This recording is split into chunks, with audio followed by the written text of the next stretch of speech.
OWCS Week 3 took a turn for the worst, as the dev team decided too many people were playing Overwatch and hired a hitman to drive a semi-truck into the meta at full speed. As a result, we got some garbage. Mauga was dominating so hard, people were jumping for joy when they saw an Orisa mirror. Regardless, NA and EMEA had to thug it out and finished up their group stages, while Korea still managed to have some bangers. Luckily, we did get a patch change for the main events tomorrow, and even though it throws competitive integrity out the window, with the meta this bad, I do not care. With that said, let's get into the best and worst plays of the week. Starting off with perhaps the only impressive mauga play recorded in existence. Stryder pulls up to the overtime and immediately two of his guys drop dead. And if you asked me, I'd say the fight is already cooked, just go home. But as you can see, I am not that guy. Stryder, however, has that dog in him. He walks in like an NFL linebacker at a middle school game and forces them back with raw aura.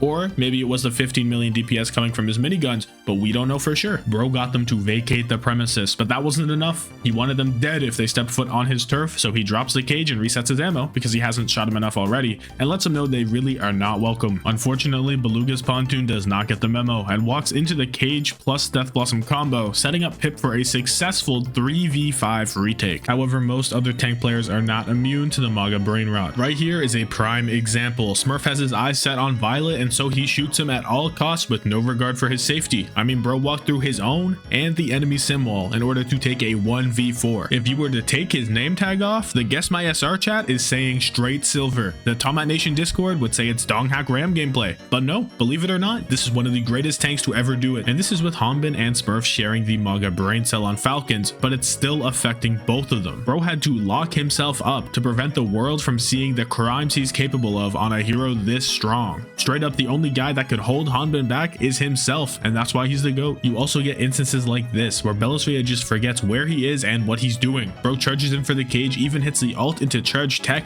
but then he just stopped shooting. It's his first map of OWCS and my man straight froze. He ain't moved for 30 minutes. It's like bro walked into the kitchen but doesn't remember his reason for being there. Walked out only to immediately turn around like he figured it out.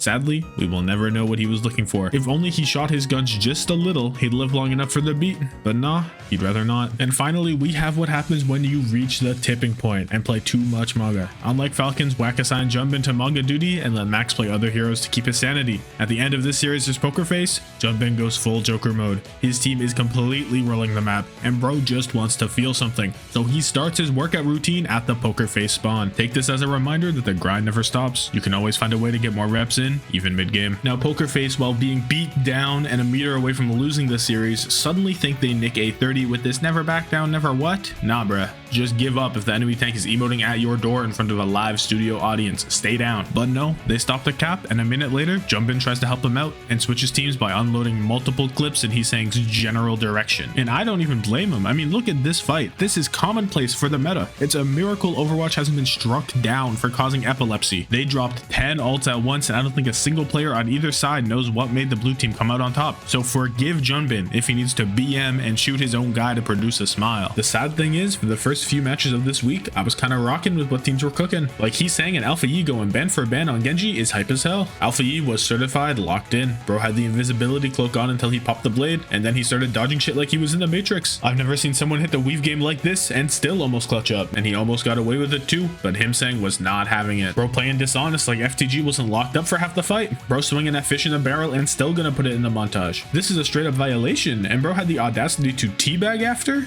Damn. At the end, when Violet pulls up like he a real threat only to get dismantled also, I can't bruh. Bro really thought he could be the one? Violet was constantly trying to have on him moments only to get sat down this entire map. You'd think his turret Lucio style would be going brazy right now, but actually he hit what might be the worst string of ults in OWCS. Bro is ready to amp his team in with a beat engage only for Smurf to curb stomp him and make him think twice about doing that again. It's not even like Smurf was looking for this. You know, all he was trying to do is hit a slam on the 4 squishies all stacked together. But it doesn't matter. Bro came in with the quickness and fucked him up. You know how I said this would make Violet think twice? Well, I was lying. Bro did not retain that information. He hears proper pop OC and immediately beats. But again, he Ajaxes to Smurf stomping on his head. At this point, you have to wonder if he's suffering brain damage IRL.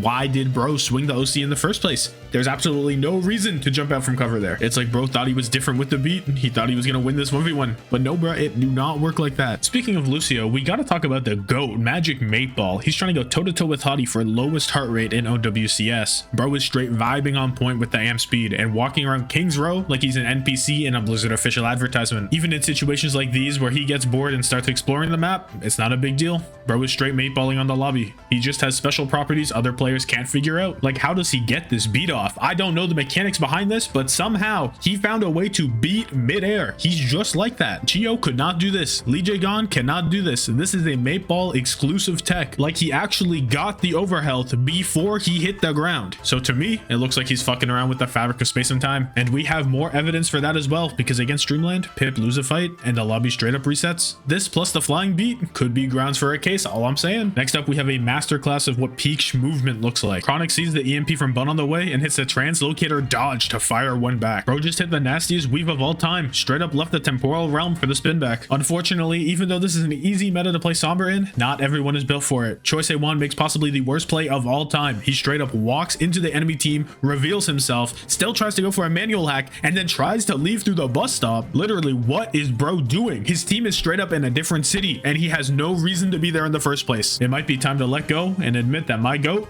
is washed. A small benefit of this meta is Sojourn going stupid with 100% rail uptime. With this newfound power, Proper actually bought out King's Row and the surrounding area, so he now owns all of London. The things he does on this hero are not humane. Even his disruptor shots are vile. The fight is not over until Proper says so. Like, look at the damage he does both physically and mentally. Kellen drops down, and when he tries to square up, he is so fearful that he has to lock him down. Even if Hanbin didn't pull through, Proper still would have finished the job. Do not get it twisted. Laura also continued to go crazy, being ready to strike down everyone and anyone at crucial moments. Geo thinks he's safe behind the telephone. Nah, hold this, Ajax. Heesang thinks his blade is gonna be massive. Nah, bro, we're gonna kill you. Lip, however, had a tougher time. Wax still won all their games, but bro was going through it. First, he finds his true calling as a delivery man and brings Shu an express order with a funny note attached. Then Bernard continues to kick him while he's down and hits him with the mauga at home, locking him up with Terra Surge. Bernard could have been angry due to being literally chained down Tai Lung style by the map geometry. He goes for the remake using the shrubbery to his advantage and trying to join the Sneak Nation, but it backfires, making bro completely stuck. Like, what the hell, bruh? This was a super winnable fight too. All of his team is alive and stable in overtime. My man is trying to kill himself with micro missiles. It is that bad. They need to sign that Ficus to a contract immediately and get him in the game. There is some real talent there. I wasn't aware Runaway had the funds to pay off Nature herself. Luckily, FTG still won the map, but they really were not supposed to. Now there's one more DPS pick worth talking about in Symmetra. Most highlights are just close range Kovacs, but some players are different with it. Viper goes to set up a TP to the high ground, but unfortunately that shit gets ran over by the cart. It's all good though. He'll have another one before the fight starts. However, I don't think he knows why the first TP didn't work, because he gets the second one ran over as well. How many hours do you think Viper has on Sim in his Overwatch career? Because low-key, I think he played her for the first time this week. It's okay though, because he came back on Tracer and put on a little bit of a show. Last but certainly not least, I have to talk about Sheer Cold versus Aw Yeah. The Junkrat May comp has stolen the hearts of dozens of people, and they are responsible for one of the most interesting matches so far. Kaya, as usual, struck people with fear unlike any other. No one expects to hear fire in the hole during an official match, and I guarantee it does something psychologically. This brings about some crazy plays both ways, like Kaya hitting the 5-man tire, bro wiped out their entire bloodline, or NKZ wanting bro dead at all costs, firing the grab, and just praying that the alpha threat has been contained. Fortunately or unfortunately, Sheer Cold were able to come out on top, and Aw Yeah will be packed up for another month. Anyway, those are my highlights of the week, so let me know any I missed or your favorite in the comments below. Have yourself a good one. Deuces.